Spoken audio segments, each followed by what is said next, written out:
profondeur biblique et nous allons lire pas moins de 20 références bibliques et c'est à dessein. Nous allons lire la Bible aujourd'hui et c'est dans un objectif très précis. Que le Seigneur vous bénisse abondamment. Que la grâce de notre roi, notre Dieu, repose sur vous au nom puissant de Jésus-Christ de Nazareth. Alléluia. Ce matin, nous allons partager quelque chose et je vais vous demander d'être disposé, d'avoir votre Bible à côté de vous, d'avoir un bout de papier ou un bloc-notes, un stylo ou un crayon pour vous permettre de noter. Parce que ce que nous allons partager doit rester gravé dans le fond de votre cœur. Et nous allons parler des signes annonciateurs du retour de Jésus-Christ. Et nous allons parler principalement de 2 signes. Il y en a plusieurs. Quand vous lisez Matthieu 24, il y a plusieurs signes qui sont décrits et qui annoncent le retour de Jésus. Il a dit que ces signes vont ressembler aux douleurs de l'enfantement. Une femme en travail. Pour des femmes qui ont déjà eu des enfants ou des maris, des hommes qui ont déjà assisté leurs femmes pendant la période de travail, il arrive un moment où on pense que le temps, surtout pour une femme primipare, un médecin qui m'a dit un jour, alors que j'accompagnais mon épouse pour accoucher, nous nous sommes précipités, le médecin m'a dit, qu'est-ce qui se passe? Je lui ai dit, non, elle est en travail. Et il m'a dit, avec ce sourire qu'elle a, elle n'est pas en travail. Si elle est véritablement en travail, elle ne peut pas avoir le beau sourire que je vois là. Nous sommes retournés à la maison.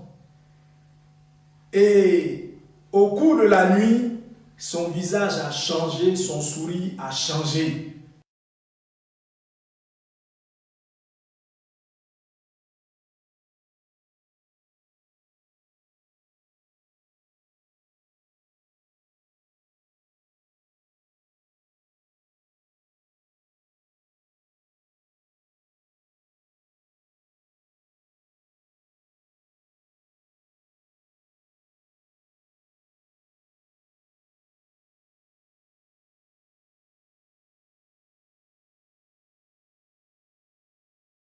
Et finalement, vous avez appris ces signes pour rien.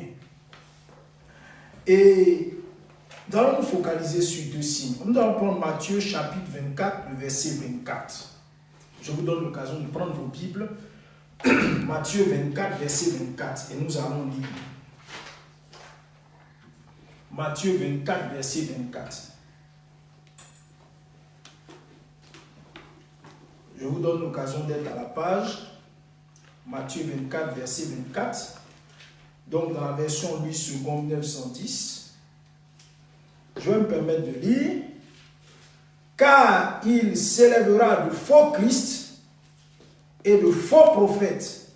Ils feront de grands prodiges et de miracles, au point de séduire, s'il était possible, même les élus. Je reprends. Car il s'élèvera de faux Christ et de faux prophètes. Ils feront de grands prodiges et des miracles, au point de séduire, s'il était possible, même les élus. Voyez, le livre de Matthieu, le texte de Matthieu 24 décrit plusieurs signes. Parmi ces signes-là, des bruits de guerre, des guerres, beaucoup de choses, des catastrophes. Mais ces 2 signes-là vont nous intéresser ce matin. Et il dit, il s'élèvera le faux Christ. Le premier signe, c'est le faux Christ. Donc, pour savoir ce qu'est un faux Christ, il faut savoir ce qu'est le vrai Christ. Donc, vous voyez, quand vous voulez bien connaître la contrefaçon, il faut avoir une bonne connaissance de l'original. Dans certains aéroports européens, les grandes marques ont des professionnels, donc des employés, qui travaillent avec les services des douanes, et même les douaniers sont formés pour détecter les contrefaçons. Mais avant de pouvoir détecter les contrefaçons, il faut être formé pour connaître l'original. Et donc nous allons voir le caractère et les attributs de l'original et décliner la contrefaçon. Parce que si vous voulez apprendre à connaître la contrefaçon sans connaître l'original, dans la contrefaçon, il y a toujours des choses que vous ne maîtriserez pas. Mais dans l'original, c'est un canevas qui est bouclé, qui est fermé. Vous voyez? Donc quand on veut prendre une copie, on la compare à l'original, on les juxtapose et ça nous permet de détecter des anomalies dans la conception de la copie. Voilà. Et donc, nous allons prendre nos Bibles encore dans le livre d'Ésaïe chapitre 9, verset 5. Nous allons essayer de voir ensemble les attributs et les caractères du vrai Christ. Et à partir de là, nous allons sortir les attributs et les caractères des faux Christ. Parce qu'il a dit, il y aura des faux Christ qui vont s'élever. Et des faux prophètes. Donc nous allons aller d'abord sur les faux Christ. Et après, nous allons parler des faux prophètes. Ésaïe, chapitre 9, le verset 5. Je vous donne l'occasion de prendre ce texte, qui est un texte très important pour l'Église, qui nous annonce quelque chose de glorieux. Je vais lire. Car un enfant nous est né, un fils nous est donné, et la domination reposera sur son épaule.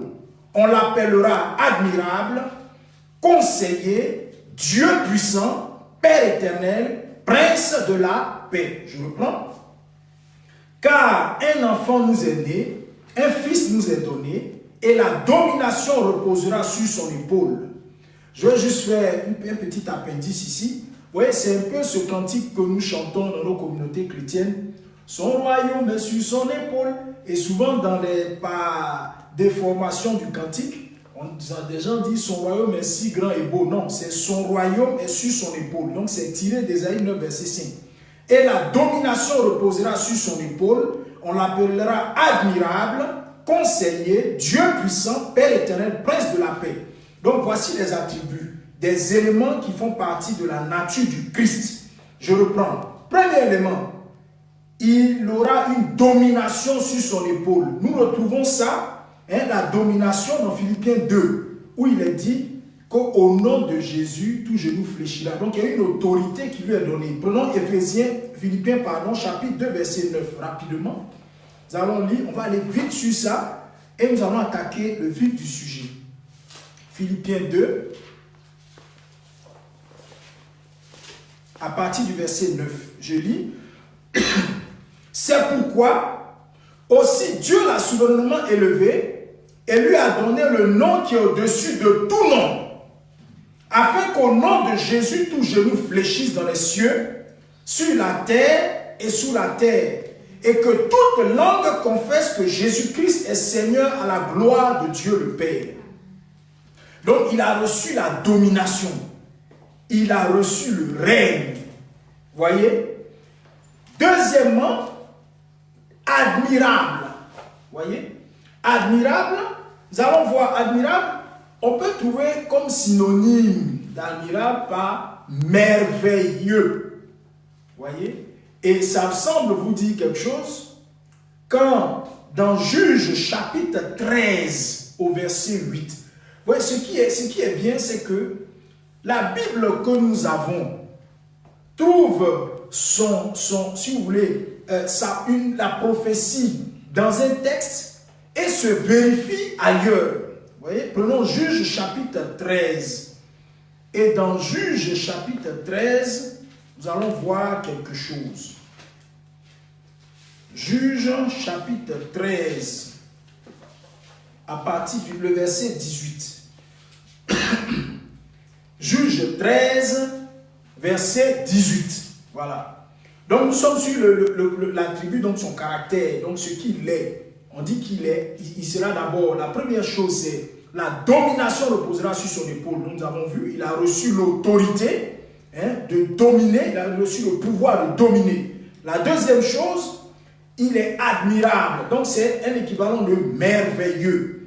Dans Juge 13, verset 18, l'ange de l'Éternel lui répondit, pourquoi demandes-tu mon nom? Il est merveilleux. Voilà. Pourquoi demandes-tu mon nom? Et l'ange de l'Éternel dit, il est merveilleux.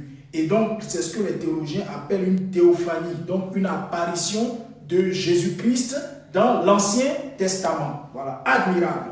Troisièmement, il est Dieu tout-puissant. Vous voyez? Il est Dieu tout-puissant. Dans le psaume 45, le verset 7, il est Dieu tout-puissant. Qu'est-ce que ça veut dire? Psaume 45, verset 7.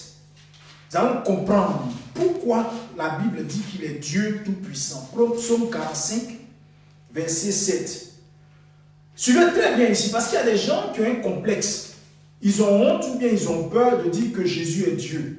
Vous voyez, ne vous posez pas de questions. Il est Dieu, point barre. Il n'y a pas de raisonnement à avoir dessus. Vous voyez, quand vous avez des amis qui ne sont pas chrétiens, qui sont peut-être musulmans, ou bien qui ont une autre croyance, qui ont d'autres dieux, vous avez honte, vous parlez de votre Jésus, oui, il est bon, il est ceci, et vous avez peur de dire qu'il est Dieu. Il est Dieu, il n'y a pas de débat dessus. Vous voyez, nous croyons et nous avons la conviction qu'il est Dieu. Et Psaume 45, verset 7 dit, ton trône, ô Dieu, est à toujours. Le sceptre de ton règne est un sceptre d'équité. Vous voyez? Et quelque part, dans le livre des psaumes, il est écrit, c'est pourquoi, ô Dieu, ton Dieu t'a oint.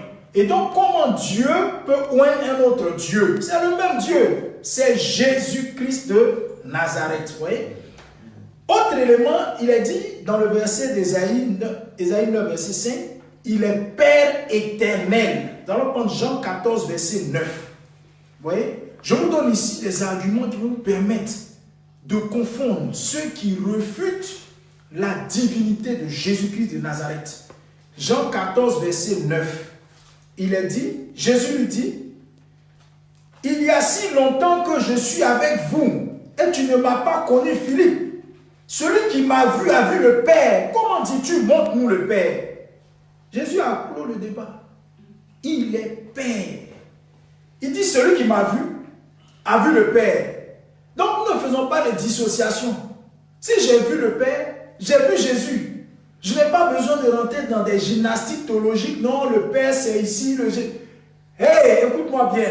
Ne t'embrouille pas. Ne fais pas les Ivoiriens ont un mot là, ils disent roue casse-casse. Vous voyez? Ça veut dire beaucoup de gymnastique, de saut, d'acrobatie. Il est Dieu. Point. Vous voyez? Prince de la paix. Prenez Jean 14, verset 27. On va aller vite sur ça, parce qu'il y a des bonnes choses qui nous attendent devant. Jean 14, verset 27. Il a dit, je vous laisse la paix, je vous donne ma paix. Je ne vous donne pas comme le monde donne. Que votre cœur ne se trouble point et ne s'alarme point. Donc, il donne la paix. C'est pour ça qu'il a dit, dans Ésaïe 9, verset 5, qu'il est prince de la paix. Donc, il peut te donner la paix parce que lui-même, il est prince de la paix. Vous voyez? Il y a des gens qui cherchent la paix dans la cigarette, d'autres cherchent la paix dans la drogue, d'autres cherchent la paix dans l'alcool. Mais l'alcool même, ce n'est pas une paix. Mais Jésus, lui-même, là, il est prince de paix. C'est pourquoi il est capable de donner la paix à quelqu'un. Et il dit, quand il te donne la paix, que ton cœur ne se trouble point. Donc, quand tu reçois sa paix, ton cœur ne se trouble plus et ne s'alarme plus. Donc, quand je n'ose même pas dire le nom de cette maladie, mais quand cette maladie vient, ton cœur ne se trouble pas, ton cœur ne s'alarme pas, parce que tu as reçu le prince de la paix qui t'a donné la paix. Dernier point, d'Ésaïe 9,5, on dit il est conseiller. Vous voyez? Le conseiller, celui qui donne conseil. Psaume 32, verset 8. Nous allons voir comment il donne conseil. Comment il donne conseil? En quoi ça consiste? Le conseil de Jésus-Christ. Psaume 32, verset 8. Il est dit, je t'instruirai et et te montrerai la voie que tu dois suivre. Je te conseillerai, j'aurai le regard sur toi. Et donc, la fonction de conseiller de Jésus-Christ, c'est de t'instruire, de te faire connaître ce que tu ne connais pas, de te montrer le chemin que tu dois suivre. Est-ce que vous voyez? Et d'avoir aussi le regard sur toi. Donc, voici des éléments qui font partie de la nature de Christ. Vous voyez? Donc, le vrai Christ, voilà ce qui est en lui. Et nous continuons dans maintenant ce que le vrai Christ fait. Les actions du vrai Christ. Vous voyez? Ces actions-là, nous les avons dans Luc chapitre 14, verset 18. À partir de là, nous allons décliner le faux Christ. Vous voyez? Par antagonisme. Luc 14, verset 18. Luc 4, pardon, verset 18. C'est la première prédication de Jésus. Il se présente. Quand il monte sur la chair, il se présente. Et il dit, dans la synagogue, l'Esprit du Seigneur est sur moi. Pourquoi? Parce qu'il m'a oint. Donc, il a oint le Seigneur. Pourquoi le Seigneur l'a oint? Pour annoncer une bonne nouvelle aux pauvres. Il m'a envoyé pour guérir ceux qui ont le cœur brisé, pour proclamer aux captifs la délivrance et aux aveugles le recouvrement de la vue, pour renvoyer libres les opprimés, pour publier une année de grâce du Seigneur. Donc voici la mission maintenant du Christ. Il est venu pour annoncer une bonne nouvelle aux pauvres. Il m'a envoyé pour guérir ceux qui ont le cœur brisé, pour proclamer aux captifs la délivrance et aux aveugles le recouvrement de la vue, pour envoyer libres les opprimés. Alléluia. Et toute cette mission-là est décrite. Vous voyez, c'est Dieu qui l'a oint. Donc, l'esprit qu'il a reçu qui lui permet de faire tous ces miracles et d'annoncer toutes ces choses, de déclarer toutes ces prophéties, c'est dans Luc 4, verset 1, il est dit, Jésus, rempli du Saint-Esprit, revint du Jourdain et il fut conduit par l'Esprit dans le désert. Donc ça, c'est la preuve que notre Seigneur Jésus a été rempli du Saint-Esprit. Vous voyez? Il est venu pour annoncer la bonne nouvelle aux pauvres.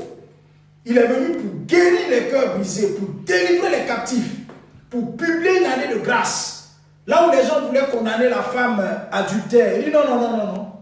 Je lui accorde la grâce. Vous voyez? Là où cette femme avait le cœur rempli, parce que ce n'était pas son mari avec qui elle vivait, et elle était au bord de ce puits, Jésus est venu et il lui a donné, il a dévoilé son cœur, la blessure de son cœur a été guérie. Donc le Seigneur Jésus faisait toutes ces choses-là. Donc nous avons vu tous les attributs du vrai Christ. Voyez? Et donc, nous allons maintenant décliner, si nous avons vu ce que le vrai Christ fait, on va s'intéresser maintenant à ce que le faux Christ fait. Écoutez très bien. Nous avons vu que le vrai Christ reçoit la domination et cette domination lui permet de régner. Mais il règne sur qui? Sur nous, ses enfants, et il règne sur le monde. C'est-à-dire qu'il a reçu la domination. Mais si le vrai Christ fait ça, qu'est-ce que le faux Christ fait? Le faux Christ, lui, quand il vient, il a aussi cette autorité de domination, voyez, mais il domine sur les hommes pour les écraser.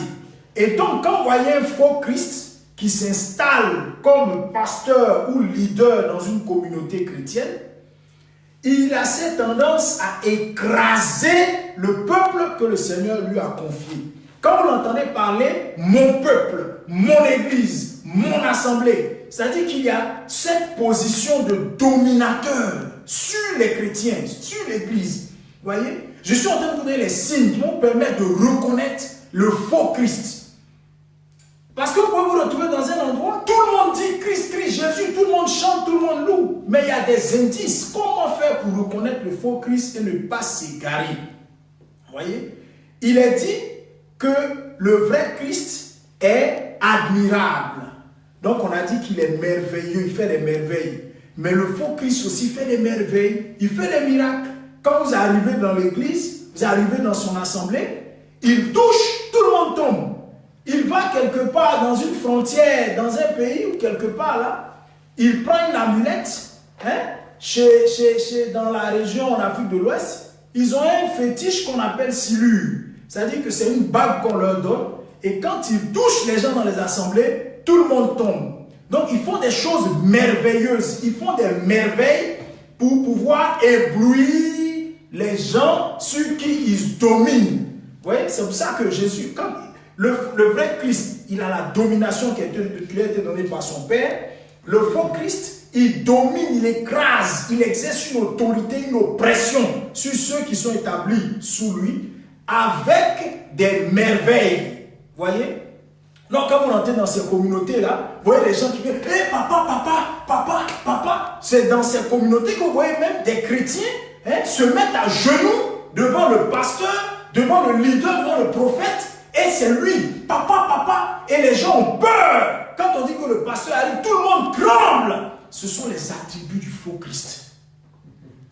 Écoutez bien, suivez-moi très bien. Autre chose, le faux Christ, il va se prendre pour Dieu dans la vie de ses fidèles. Oui, parce que Jésus lui-même, il est Dieu. Et donc, comme le faux Christ arrive, il va vouloir aussi être Dieu. Mais il va vouloir être Dieu pour qui? Dans son église, dans son environnement, pour les gens qui l'écoutent. Il apparaît comme le suprême. C'est ce qu'il a dit qui est la parole finale. C'est lui qui est l'autorité suprême. De sa bouche, uniquement de sa bouche, doit sortir la vérité. Et donc, il devient un dominateur. Vous comprenez? Il devient comme Dieu. Tout ce qui se fait comme miracle, il veut qu'on lui attribue cela. Nous avons vu le dimanche dernier que Dieu ne partage pas l'encens. Tout doit être brûlé. L'adoration, c'est pour lui seul. Et donc, le faux Christ, lui, il veut une partie de cette divinité-là. Et donc, quand vous le voyez, si un miracle se produit quelque part, il veut absolument qu'on associe son nom à ce miracle-là. Et donc, quand il est en train de rendre un témoignage, quand il est en train de parler, quand il dit des choses, vous l'écoutez, vous voyez, ah, Dieu m'a utilisé, j'ai fait ça. Voici mes miracles. Si vous regardez ces publicités sur les chaînes de télévision, quand il fait ses croisades, quand il fait ses programmes, vous allez vous rendre compte que c'est son nom qui ressort le plus. C'est de lui qu'on parle. Ah oui, papa tant, homme de miracle, homme de puissance, homme puissant, homme de la révélation, l'homme de la parole, l'homme des prodiges. Alléluia. Et c'est comme ça, c'est son nom. Il est glorifié, il est déifié. On lui donne de la hauteur et on rabaisse le vrai Christ. On rabaisse Dieu. Alléluia. Vous allez voir même une affiche quand il fait ses programmes. Il va mettre une grande photo. Il y a même des gens qui organisent des programmes avec de grandes photos. Le nom de Jésus n'apparaît sur aucune de leurs affiches. Ce sont des indices, mes frères. Écoutez bien. Le diable ne viendra pas comme ça, il va descendre. Bah, je suis Satan. Je suis venu t'attaquer. Je suis venu te séduire. La Bible dit qu'ils séduiront. Séduire, ça vient avec douceur. Ça vient avec stratégie. Par des paroles mielleuses. On raconte des choses. On détourne ton attention de la vérité et on te conduit dans l'erreur. Ça, c'est le caractère. Vous voyez, le faux Christ va t'emmener à croire à un moment donné qu'il est Dieu. Vous voyez les gens, il a sa famille. Le jour où il y a un événement, la première chose, c'est de prendre son téléphone. Hey, est-ce que papa pasteur est au courant? On va informer papa. On va informer le bishop. On va informer daddy pour voir s'il est d'accord. Est-ce que papa est d'accord? Papa, je veux voyager. Je veux dans ton accord. Je veux ta bénédiction d'abord. Et on va s'humilier au pied de cet homme-là que nous avons fait Dieu. Ça, c'est le faux Christ. Qu'est-ce que le faux Christ a encore fait? Il aime se donner le caractère de père spirituel. Ce sont mes enfants. Un jour, j'ai rencontré quelqu'un qui me présente une dame de près de 60 ans. Lui, il n'en a que 35. Et il dit, c'est ma fille. Je lui ai demandé, mais depuis quand toi tu as accouché cette femme? Comment vous pouvez accepter, maman? Vous avez 60 ans, 50 ans, 70 ans, Des jeunes de 22 ans, 21 ans vont vous présenter à vos enfants comme étant leur fils spirituel. Vous êtes en train de déifier ces gens-là. Ce sont les caractères du faux Christ. Le vrai Christ, il a pour Père Dieu et Dieu lui a donné aussi cette divinité-là. Vous comprenez? Et donc le faux Christ, ça c'est le vrai Christ. Et le faux Christ, lui, il a le désir de prendre un peu de cette divinité-là, qu'on le reconnaisse comme étant grand. Voyez? Autre chose, il dit que le vrai Christ a dit, qu'est-ce qu'il va faire? Il va apporter la paix et tout. Vous rentrez dans les communautés chrétiennes, la première chose quand des gens arrivent, c'est de diviser les foyers. Celui-là, ce n'est pas ton mari. Dieu m'a révélé que ce n'est pas ton mari. Et on divise les foyers dans les églises. On sépare des couples. J'ai une vision, ce n'est pas ton mari. Tu dois te séparer de lui. Et vous avez des pasteurs, des hommes comme des femmes, qui récupèrent les conjoints des gens et qui couchent avec elles. Ça, c'est le caractère du faux Christ. Comment se fait-il que ces églises-là sont encore remplies? C'est parce que vous avez fait de ces gens-là des dieux. Voilà pourquoi ces églises ont toujours des adeptes. Ce ne sont plus des fidèles disciples, mais des adeptes. Vous comprenez? Les faux Christ, ils s'ingèrent dans toutes les décisions de la vie de leurs fidèles. Tout. Le robinet même est cassé dans la maison. Le faux Christ, il a déjà l'information. Ça l'intéresse. Il veut savoir tout ce qui se fait. Il veut connaître votre salaire. Il veut connaître le jour de votre virement. Il veut savoir si vous avez reçu une prime. Il veut savoir si votre gratification est passée. Parce qu'il veut être sûr que vous n'allez pas le doubler. Sur la dîme et les offrandes. Ça, c'est le caractère du faux Christ. Il vous épille. Il vous suit. Il a une loupe. Et il regarde tous les moindres gestes que vous faites pour vous dépouiller. Alléluia. Les faux Christ. Le vrai Christ a dit qu'il a reçu l'esprit du Père. Le faux Christ reçoit sa puissance des démons. Et le vrai Christ annonce de bonnes nouvelles. Le faux Christ, il a un caractère. Quand vous rentrez en contact avec lui, il va vous donner une prophétie, une révélation pour vous effrayer, afin que vous ayez recours à lui.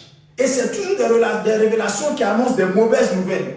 Ah, ma soeur, Dieu m'a révélé que tu as un esprit de mort, tu vas mourir. Jeûne de 3 jours. Viens prier, mais n'oublie pas ton offrande. Viens avec ton enveloppe. Ça, c'est le caractère du faux Christ. Est-ce que vous voyez? Il sème la crainte dans notre cœur, la peur.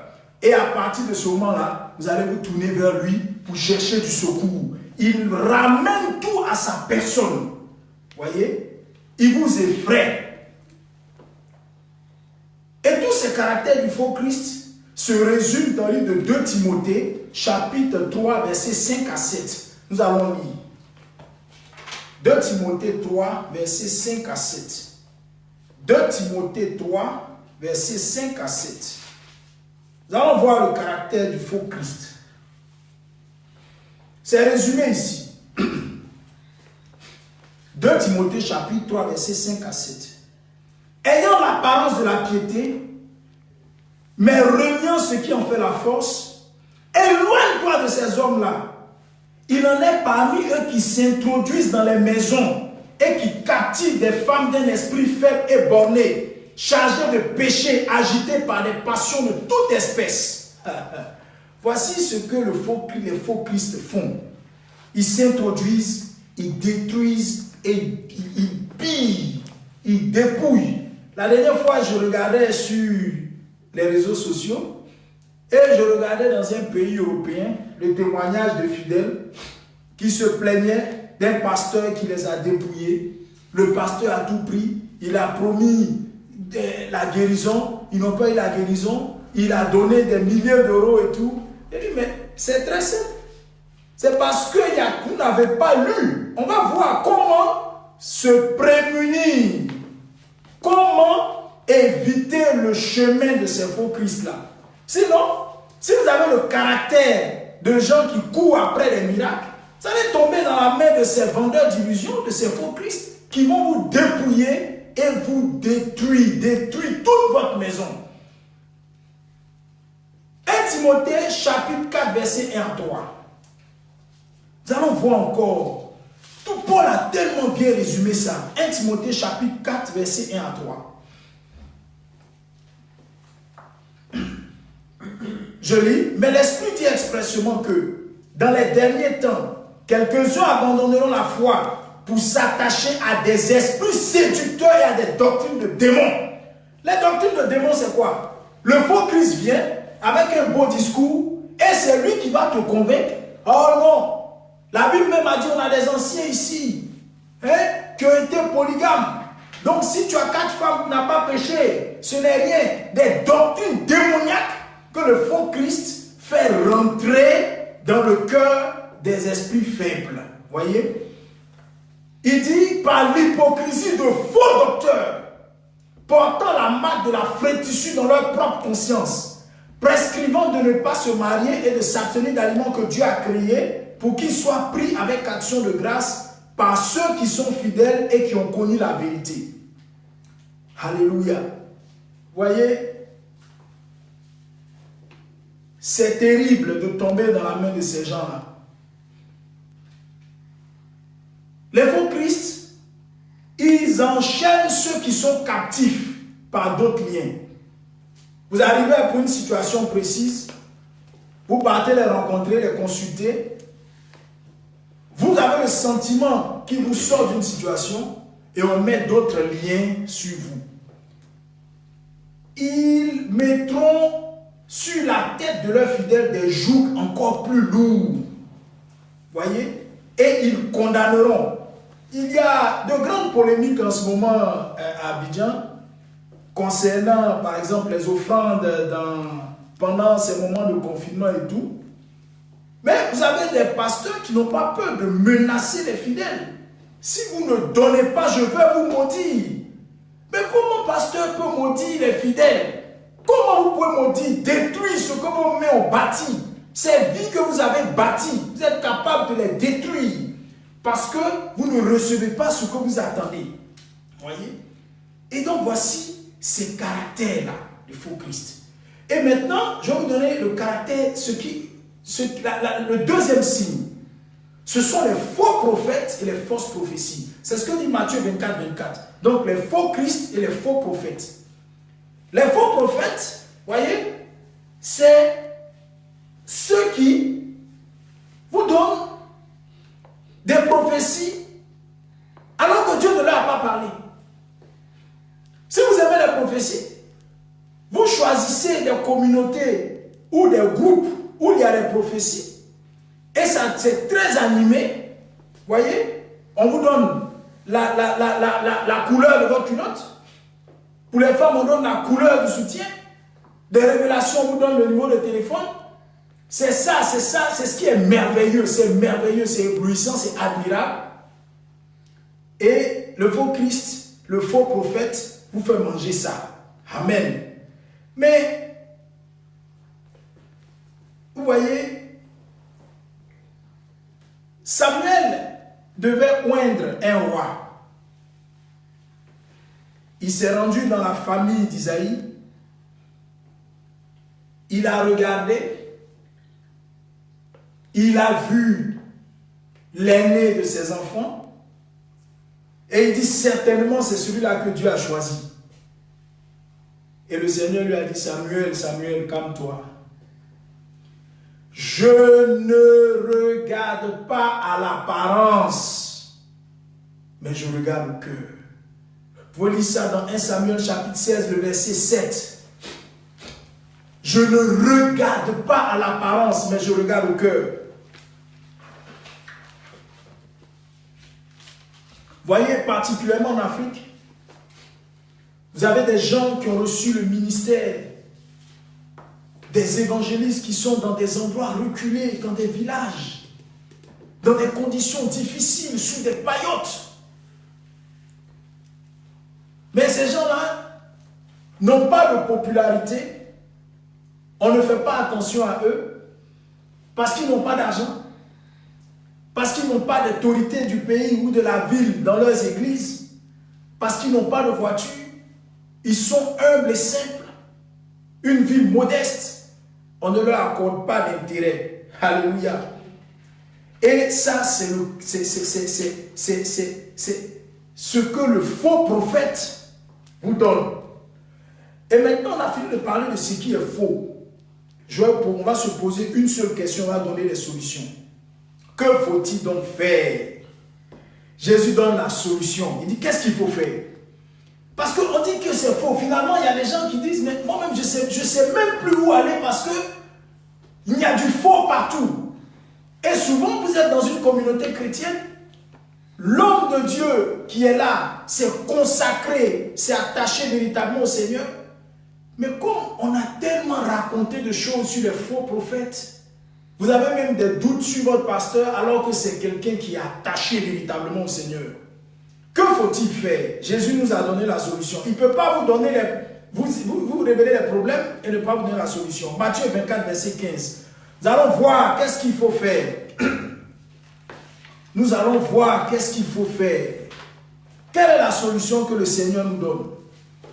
Si tu ne veux pas te faire séduire, si tu ne veux pas tomber dans les égarements, Matthieu 24, verset 15. C'est pourquoi, lorsque vous verrez l'abomination de la désolation dont a parlé le prophète Daniel, établi en lieu saint, que celui qui lit fasse attention. Je répète bien. C'est pourquoi, lorsque vous verrez l'abomination de la désolation dont a parlé le prophète Daniel, établi en lieu saint, que celui qui lit fasse attention. Toute la solution se trouve dans ce verset-là. Hein? Vous êtes chez vous. Je vous donne l'occasion de réfléchir 30 secondes. La solution est dans ce verset. Jésus a donné 2 conseils afin de pouvoir débusquer les faux prophètes et débusquer les faux Christ. Faux prophètes, faux Christ. Faux prophètes qui vous emmènent vers eux au lieu de vous emmener vers Jésus. Faux Christ, pardon, et faux prophètes qui vous donnent de mauvaises directions, de mauvaises orientations. Vous voyez, on parle d'une maladie très populaire en ce moment, et chacun va se précipiter pour donner une révélation, pour dire voilà ce qui va se passer. Vous voyez, il y a eu une crise militaire en Côte d'Ivoire après les élections en 2010, et quand la crise démarrait, chaque leader chrétien se sentait dans l'obligation, pour plusieurs des pasteurs et prophètes, de dire quelque chose. Parce qu'on le regarde, on voit que son église est grande. Il est populaire, tout le monde parle de lui. Donc, il se dit que les gens attendent qu'il puisse parler. Donc, ses fidèles se disent, mais dans cette situation-là, hein, qu'est-ce que papa a dit? Et tous les chrétiens se posent la question. Mais il y a la guerre là. Qu'est-ce que Bishop a dit? Hein, et donc, vous avez des gens qui ont donné des prophéties. Il y a certains qui se sont levés. Ainsi parle l'Éternel, la guerre finit dans 7 jours. Mais la guerre a duré près de 7 mois. Vous avez des gens qui se sont levés. Dieu me dit que, voilà, c'est comme ça. Mais ils ont tous été humiliés. Vous voyez? Tous étaient humiliés. Des messages, des prophéties, des garements. Comme dit dans Jérémie, vous inspirez une fausse confiance aux gens. Dans Jérémie, Dieu a dit qu'il va détruire. Il va disperser Israël. Sédécias ira en captivité. Mais d'autres prophètes se sont levés comme Anania. Ainsi parle l'Éternel. Dans quelques jours, Israël sera libéré. Mais alors que la sentence avait déjà été arrêtée. Si Dieu ne t'a rien dit, tais-toi, tu n'es pas obligé de parler. Garde le silence et assois-toi chez toi. 2 choses ont été dites dans le livre de Matthieu 24, verset 15. Que celui qui lit fasse attention. Donc la lecture et la prudence, voici les 2 choses. Vous ne pouvez pas vous détecter ces faux prophètes parce que vous ne lisez pas vos Bibles. Vous rentrez dans des communautés chrétiennes. Des gens sont à l'église. Ça fait 5 ans, ça fait 7 ans, ça fait 10 ans. Prenez la Bible. Demandez-leur de vous trouver Jonas. Ils vont aller dans le Nouveau Testament, fouiller, chercher, retourner. À peine même s'ils ne vont pas renverser la Bible pour lire ça comme s'ils lisaient en hébreu. Ils ne lisent pas leur Bible. Voilà pourquoi les faux prophètes et les faux docteurs arrivent à vous tromper. Vous ne lisez pas vos Bibles. Il dit que celui qui lit fasse attention. Donc la façon dont le secret que Jésus nous a donné. Mes enfants, il y aura des faux prophètes, il y aura des faux docteurs. Mais la manière, la technique pour les détecter, c'est de lire. Il faut lire. On va voir un exemple simple. Un prophète reconnu de l'Éternel, Jérémie, prenez Jérémie chapitre 28. Jérémie, prophète de l'Éternel. Il y a un événement qui s'est produit. Un prophète s'est levé, il est venu, il a prophétisé. Il dit le peuple d'Israël sera libéré. Hein? Les Babyloniens qui sont là, nous allons les terrasser dans tel nombre de jours. Et Jérémie est venu, chapitre 28, verset 8. Voyez? Regardez, on va lire même l'histoire. Hein? Jérémie 28, verset 1. Dans la même année, au commencement du règne de Sédécias, roi de Juda, le 5e mois de la 4e année, Anania, fils d'Azur, prophète de Gabaon, il était aussi prophète, me dit dans la maison de l'Éternel en présence des sacrificateurs de tout le peuple.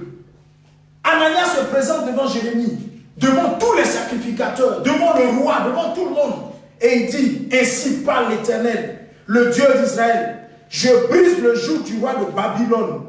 Encore 2 années, et je fais revenir dans ce lieu tous les ustensiles de la maison de l'Éternel. Alléluia. Anania a donné sa prophétie. Et quand il finit de donner la prophétie, Jérémie l'a écouté attentivement. Jérémie dit, ainsi soit-il. Ce que tu as dit, c'est bon, que cela arrive. Mais je vais te dire une chose, Anania.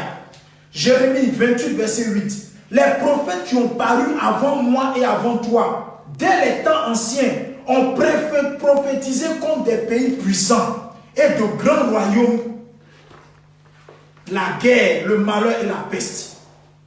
Mais comment Jérémie a su ça? C'est parce que Jérémie a lu. Jérémie avait une connaissance des prophéties existantes. Comment voulez-vous prophétiser si vous ne lisez pas votre Bible? Comment voulez-vous exercer des dons spirituels si vous ne lisez pas votre Bible? Jérémie dit, Anania, fais attention. Il y a des prophètes qui ont existé avant toi et moi, qui ont prophétisé. Et ce qu'ils ont prophétisé est écrit. Il y a des traces. Et toi, tu viens dire qu'il y aura la paix. Jérémie dit, mais si un prophète prophétise la paix, c'est par l'accomplissement de ce qu'il prophétise qu'il sera reconnu comme véritablement envoyé par l'Éternel. Alléluia. Écoutez-moi. Le gros problème que nous avons, c'est que nous ne lisons pas notre Bible. C'est la chose la plus simple. Jésus dit que celui qui lit. C'est pour ça qu'il a dit, n'appelez pas conjuration ce que ce peuple appelle conjuration. Que celui qui lit fasse attention. Que celui qui lit fasse attention. Lisez vos Bibles. Ayez une bonne connaissance des prophéties. Ayez une bonne connaissance de ce que Jésus a annoncé. Matthieu 24, le livre de Daniel, le livre d'Apocalypse. Quelles sont les prophéties, des choses à venir? Il faut lire vos Bibles. Il faut lire vos Bibles. Dans les Josué chapitre 1, verset 8, qui révèle un gros problème. Josué 1, verset 8. Josué 1, verset 8 dit que ce livre de la loi ne s'éloigne point de ta bouche. Médite-le jour et nuit pour agir fidèlement selon tout ce qui est écrit. Car c'est alors que tu auras du succès dans tes entreprises, c'est alors que tu réussiras. C'est des chrétiens. Ils sont à l'église. C'est les miracles. C'est les prodiges, c'est les prophéties, les paroles de connaissance. Ils ne lisent pas, ils ne connaissent pas, ils ne savent pas ce qui est écrit dedans. Il y a un code. Il y a un code de conduite, il y a une notice. Pour tout ce que nous vivons aujourd'hui, il y a une notice. C'est écrit, ça est là, c'est écrit. Prenez vos Bibles, lisez vos Bibles. Lisez vos Bibles. Si vous ne lisez pas votre Bible, vous ne saurez pas ce qui arrive. Voyez? Lisez vos Bibles. Nous prenons nos Bibles dans Psaume chapitre 1, verset 1. Psaume 1, verset 1. Lisez vos Bibles. Je vous en supplie, lisez vos Bibles.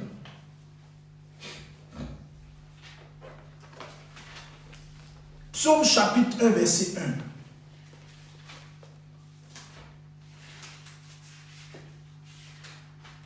Il est dit,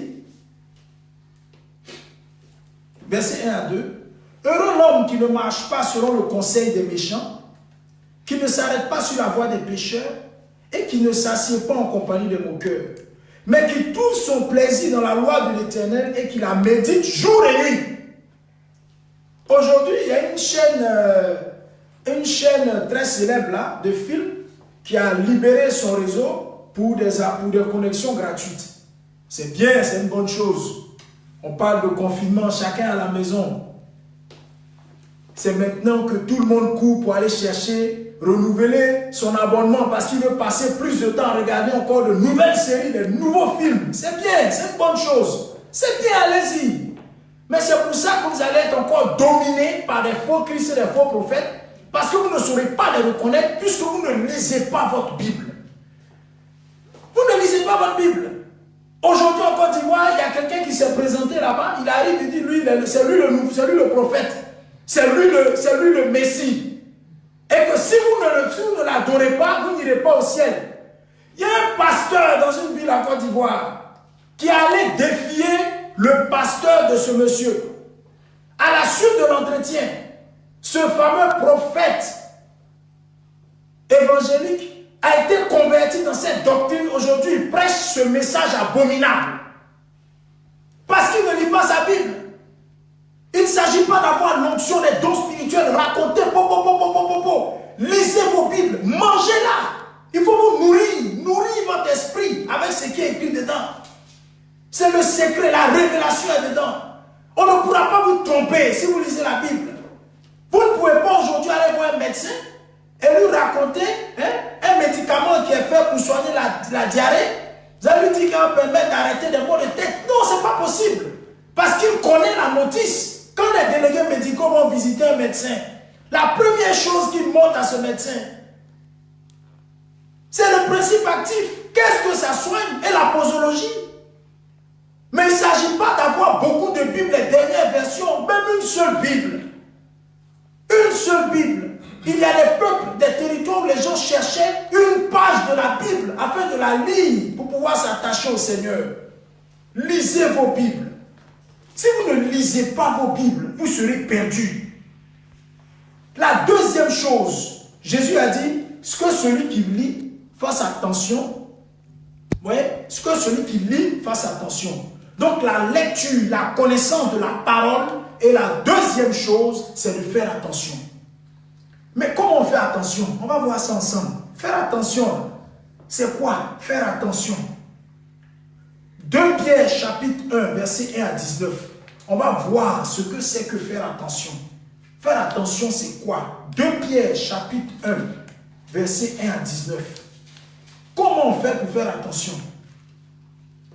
Comment on fait? 2 Pierre chapitre 1, verset 19 à 21, pardon. 2 Pierre chapitre 1, verset 19 à 21. Il est dit, et nous tenons pour d'autant plus certaine la parole prophétique à laquelle vous faites bien de prêter attention. Donc faire attention à quoi? À la parole prophétique. Et la parole prophétique, vous la tirez de quoi? Vous le tirez dans la Bible, c'est écrit. Tout ce que nous vivons en ce moment est écrit. On n'est pas effrayé, nous le savons. Comme une lampe qui brille dans un lieu obscur jusqu'à ce que le jour vienne apparaître et que l'étoile du matin se lève dans vos cœurs. Sachant tout d'abord vous-même qu'aucune prophétie de l'Écriture ne peut être un objet d'interprétation particulière, car ce n'est pas par la volonté d'un homme qu'une prophétie a jamais été apportée, mais c'est poussé par le Saint-Esprit que des hommes ont parlé de la part de Dieu. 2 Pierre chapitre 1, verset 19 à 21. Alléluia. Il faut faire attention. Il faut lire et faire attention. C'est le seul secret. Vous voyez, souvent les gens, c'est drôle de voir les gens dire, vraiment, je me suis mis à genoux pour prier afin que Dieu me révèle si ce pasteur-là, vraiment, c'est un homme de Dieu. Si ce pasteur-là, si cette église-là, c'est vraiment une église de Dieu. Il n'y a pas de ça se mettre à genoux pour une révélation. Prends ta Bible et lis-la, tu sauras, parce que le secret est dedans. Nous allons terminer. Voyez, il y a une autre chose qui doit rentrer dans votre vie. Quand nous avons lu 2 Pierre, il est dit qu'il y a une lampe qui doit rester allumée. Et la lampe qui doit rester allumée, c'est le Saint-Esprit qui doit continuellement habiter vos vies. Les apôtres ont reçu le Saint-Esprit le jour de la Pentecôte. Quelques jours après, la Bible déclare en Actes chapitre 2, verset 4, qu'ils ont été encore à nouveau remplis. Vous voyez? Acte 31 encore nous dit qu'ils ont encore reçu le Saint-Esprit. Donc, on ne peut pas arrêter de recevoir le Saint-Esprit. Nous continuons d'être renouvelés continuellement. Tout le temps, nous sommes renouvelés par l'Esprit. C'est ce qui nous permet de faire attention. C'est pour ça que Jésus a dit, soyez simples comme la colombe et prudents comme le serpent. Le serpent est tapis dans l'ombre et il attend son heure. Il est prudent, il ne s'agit pas. Le vrai Christ ne s'agit pas, il ne se déclare pas. Mais c'est dans son caractère que nous le reconnaissons. Alléluia. Et pour terminer, nous allons prendre nos Bibles dans Jacques chapitre 3, le verset 17. Nous allons voir le caractère de la prudence. Qu'est-ce qui doit être dans la prudence? La prudence, en fait, c'est la sagesse. La prudence, c'est la sagesse. Jacques chapitre 3, verset 17.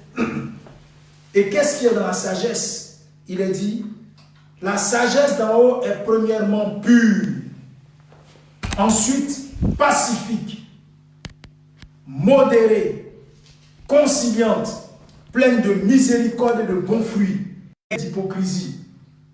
Alléluia. Voici les 7 piliers de la sagesse. Que Dieu vous bénisse, que Dieu vous garde.